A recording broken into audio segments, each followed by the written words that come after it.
که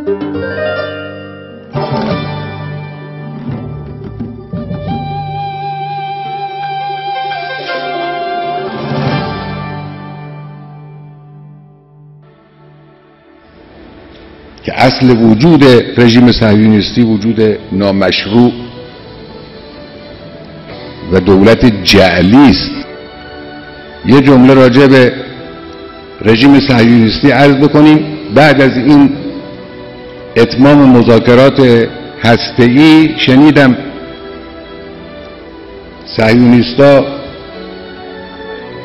در فلسطین اشغالی گفتن فعلا با این مذاکراتی که شد تا 25 سال از دغدغه ایران دیگه آسوده ایم.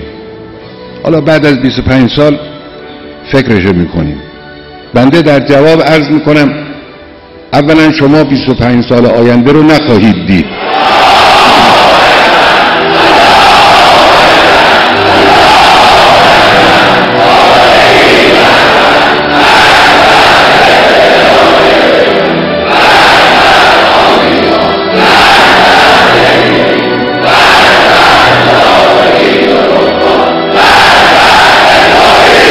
انشاءالله به توفیق الهی تا 25 سال دیگه چیزی به نام رژیم صهیونیستی در منطقه وجود نخواهد داشت به فضل الهی. ثانیاً در همین مدت هم روحیه اسلامی مبارز و حماسی و جهادی یک لحظه صهیونیست‌ها رو راحت نخواهد گذاشت. اینو بدانن.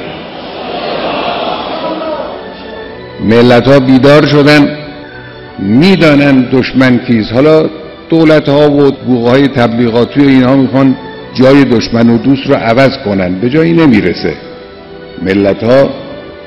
ملت‌های مسلمان به خصوص ملت‌های منطقه حواسشون جمع است، میدانن